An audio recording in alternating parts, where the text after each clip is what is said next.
U nastavku emisije emitiramo saopćenje administratora web portala sanskimost.info, a ovo saopćenje je odgovor na zajedničko saopćenje organizacije porodica šehida i poginulih boraca Armije Republike Bosne i Hercegovine te kantonalne organizacije civilnih žrtava rata Unsko-Sanskog kantona, koje je emitirano u našem programu prije 7 dana. Dragi sugrađani, drage porodice naših ubijenih Bošnjaka, posebno iz sela Vrše, kao i porodice svih ubijenih Bošnjaka na području Sanskog mosta, kao i Bosne i Hercegovine. 29. oktobra 2010. godine je izišlo saopćenje Udruženja porodica šehida Sanskog mosta u kojem su iznesene teške optužbe protiv mene. U tom saopćenju se meni zamjera, koji sam administrator te vlasnik informativnog internet portala www.sanski-most.info, jer sam dozvolio da se objavi komentar koji je uvredljiv za porodice ubijenih Bošnjaka. Prvo da razjasnim, moja web stranica pruža svima mogućnost slobode govora, koje je ujedno jedno od glavnih ljudskih prava. Ja, kao administrator, nisam osoba koja će kršiti ta prava. Nisam osoba koja će suzbijati demokratiju, što je mnogima trn u oku, pogotovo vladajućoj stranci u našem gradu. Forum, za one koji ne znaju, je mjesto za diskusiju u kojem svi članovi objavljuju svoje komentare. Forum ima svoj pravilnik i u sklopu kojeg mi, administratori, djelujemo.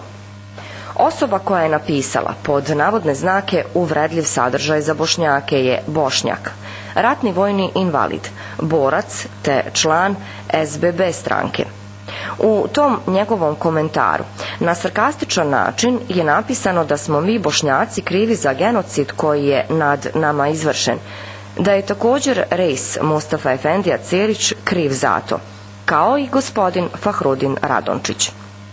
Dragi sugrađani, ja vas pitam, da li je moguće da jedna osoba koja je, ponavljam, Bošnjak, ratni vojni invalid, borac, član SBB stranke, u stanju da u jednom ozbiljnom maniru napiše takvo nešto?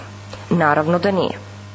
Cilj je ocrniti mene Bošnjaka, mene koji sam proveo rat u Bosni i Hercegovini, koji nisam član nijedne političke partije, koji i sam imam šehida u bližoj porodici, te sam nezaposlen, te izvršiti sve moguće pritiske na mene samo da ugasim jedini medij u ovom gradu na kojem možete pročitati istinu onakvo kakva jeste, a ne onakvu kakvu vladajuća struktura želi da vi čujete. Stoga, vama je vrlo jasno ko stoji iza ovih napada. Najžalosnije od svega toga, pored toga što je moja vlastita sigurnost ugrožena zbog izrežiranog saopćenja, je to što se politička kampanja te politički poeni ubiru preko leđa naših šehida te ostalih ubijenih Bošnjaka.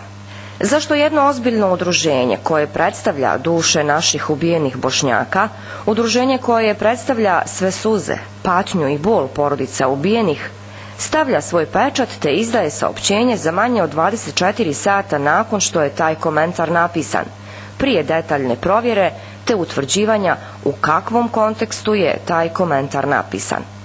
Ponavljam, taj komentar nije napisan kao vijest, nego je napisan kao komentar na forumu od našeg člana, na što imaju pravo svi naši članovi. Zašto niko iz udruženja nije pročitao tu temu do kraja, te bi na vrlo jednostavan način shvatio da je taj komentar napisan u šali? Zašto niko nije kontaktirao nas iz administracije te zatražio objašnjenje? U tom istom saopćenju je navedeno da sam ja, kao i ostali administratori, član SDP stranke. Ovim putem javno želimo da tu neistinu demantujemo, jer mi nismo članovi SDP stranke. Naš rad je javan i mi se trudimo da budemo što više profesionalni, a što manje pristrasni. Mislim da majke iz sela Vrše, kao i majke ostalih ubijenih Bošnjaka, najmanje zanima da li smo mi članovi jedne političke partije. Također mislim da velika većina tih majki, čije udruženje stoji iza saopćenja upućenog protiv mene, nije nikada ni posjetilo moju web stranicu.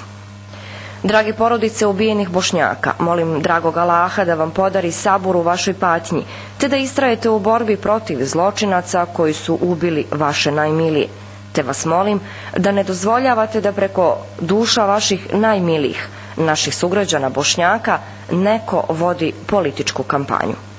Maksu selam u moje lično ime, kao i u ime 1300 članova portala www.sanski-most.info. U potpisu Denijal Islamčević.